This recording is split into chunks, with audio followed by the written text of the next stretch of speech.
এই ২ দিন যেইভাবে ঠান্ডাটা বেড়েছে, ঘুম থেকে উঠে রুমের বাইরে বেরোলে মনে হয় হুগলিতে নয় দার্জিলিংয়ে পৌঁছে গেছি।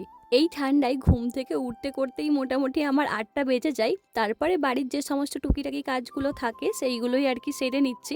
আগে তো সকালের কাজ সারার পর আমি স্নানটা করে নিতাম, কিন্তু এই ঠান্ডায় স্নান তো দূরে থাক, হাত পা ধুতেই যেন কত কষ্ট হয়। তাই এখন আর সকাল সকাল স্নান করি না, একবারে বাসি কাপড়টা ছেড়ে নিয়েছি আর এখানে সেইগুলোই ধুয়ে নিচ্ছি। এরপর সকালে দুধ আর তার সঙ্গে বিস্কুট খেয়ে নিয়েছিলাম। সেন্টারের খিচুড়িটা আমাদের কিন্তু বেশ দেরি করেই দেয়, মোটামুটি 10:30টা নাগাদ। তাই আমি 11টার সময় ওটা খাই, তার আগে হালকা পাতলা কিছু খেয়ে নিই। আজকে বাড়িতে রান্না করার কিছুই ছিল না, তাই একটু চিকেন নিয়ে আসা হয়েছে, হালকা পাতলা একটু ঝোল বানাবো। আর এখানে আমি আলুগুলো ভেজে নিচ্ছি। মাংসের সঙ্গে আমার কিন্তু আলুটা খুব ভালো লাগে।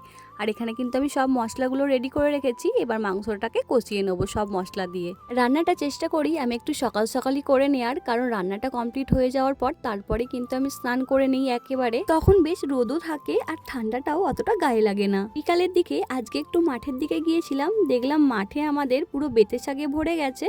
আর দেখো এই শাকগুলো কিন্তু খুবই সুন্দর দেখতে, আর এগুলো কিন্তু ভাজা খেতেও বেশ ভালো লাগে। চলো আজকের মতো ভিডিওটা এখানেই শেষ করছি, টাটা বাই বাই।